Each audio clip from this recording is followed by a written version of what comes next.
Hello everyone, welcome back to my channel. My name is Liliana, and on this channel we discuss history and literature related topics, so make sure to subscribe if that interests you. In today's video, we are going to be talking about historical writing.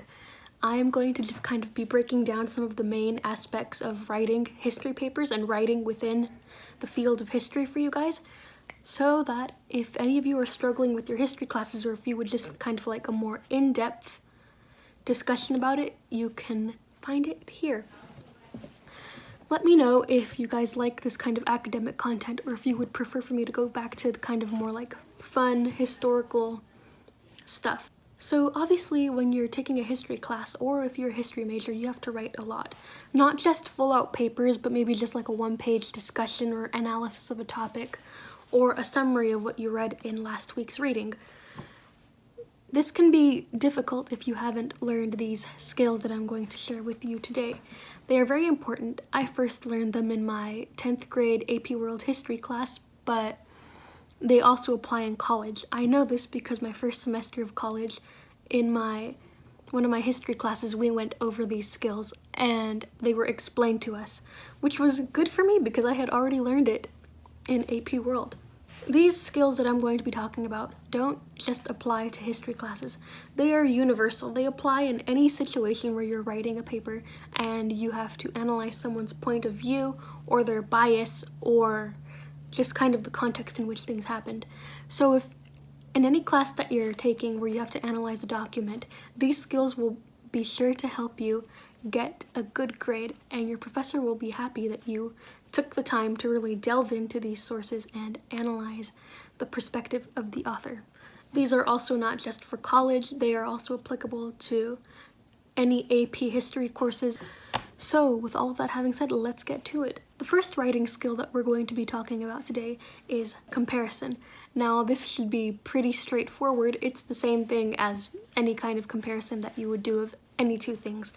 Apples to oranges, Pepsi to Coke, Nike to Adidas, anything, it's all the same.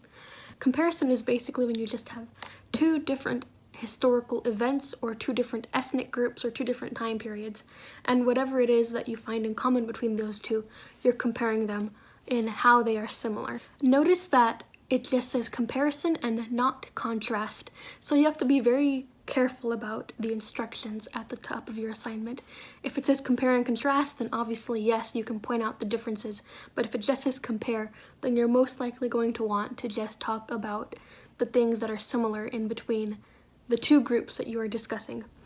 Let me just give you an example. On my midterm for my AP World History course, my teacher asked us to compare European feudalism to Japanese feudalism, and I didn't get very many points on that one because I couldn't remember all of the facets of Japanese feudalism.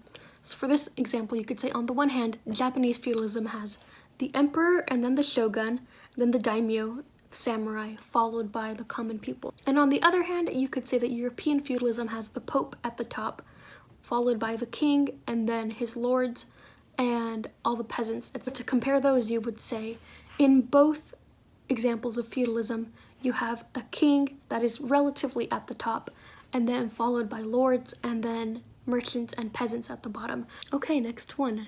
Number 2 is contextualization. Now this is one that I've gotten asked about a lot, just in general, because it kind of makes sense. Like, it's one of those things that is so easy that it's hard, if that makes sense. Contextualization just means that you're kind of putting things into perspective, you're putting things into context. You could say in the early 1900s, this man in China cut off his queue.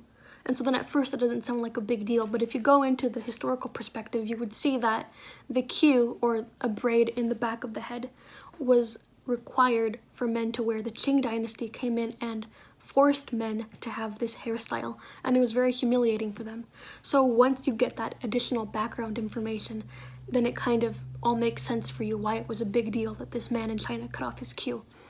So that's what contextualization is, just kind of providing that background information so that we can understand the importance of whatever it is that we're talking about. Third one is synthesis.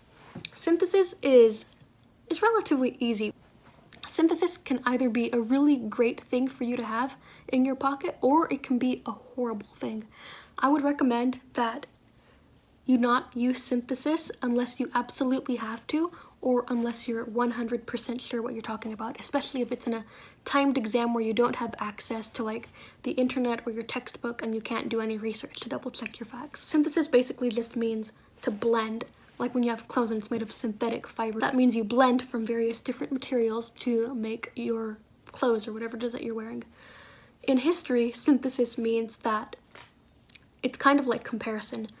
It's when you're talking about a certain time period and you're saying, okay, well, this is similar to what these people did over here. So if I were to say it was really common for Western architecture during the neoclassical period to have columns, or to have that triangle at the top, or to have a dome, then I could use synthesis to say that this is very similar to what the Greeks and the Romans were doing during the classical period, and I could point to the similarities between this structure and this structure. This can be kind of confusing because it sounds a lot like comparison.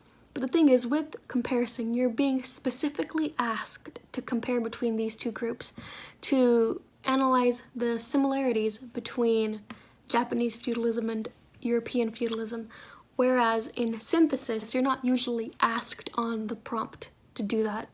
It's a decision that you would make yourself to try to make your argument better and to try to make your writing better, show that you really understand what it is that you're talking about, because you have enough understanding to connect it to something that's completely unrelated. Next on the list is causation. Causation is relatively straightforward. It's just a simple cause and effect kind of thing. It's like saying, well, Martin Luther nailed his 95 Theses onto the door of the church in Wittenberg, Germany, and as a result of that, he got excommunicated, and so then he went and he made his own church. It's just saying that because this happened in the past, as a result of that, now we have this. Nothing too complicated, you just have to make sure that you get your facts right so that you're not making an incorrect statement. The next one is continuity and change over time. This one is also pretty straightforward. This one is exactly what it says in the name. If you're talking about, for example, religion, you could say something, for example, early Judaic belief taught that its followers could not eat pork or shellfish, and this is a rule that is generally observed by most Jews to this day. That in that I'm showing continuity. I'm showing that 2,000 plus years ago, we had this rule that Jews could not eat pork or shellfish, and that has continued. It hasn't changed up until the present day. Change over time is obviously the opposite. It was when you would say something like, during the early history of the United States, the type of government that they had was a participatory democracy. However, over time, this changed from a participatory democracy to what we have today, which is a representative democracy. And so with that example, you would illustrate how we had A in the beginning, and it generally transitioned into B. The next skill is periodization, and this one can also be considered a little bit difficult.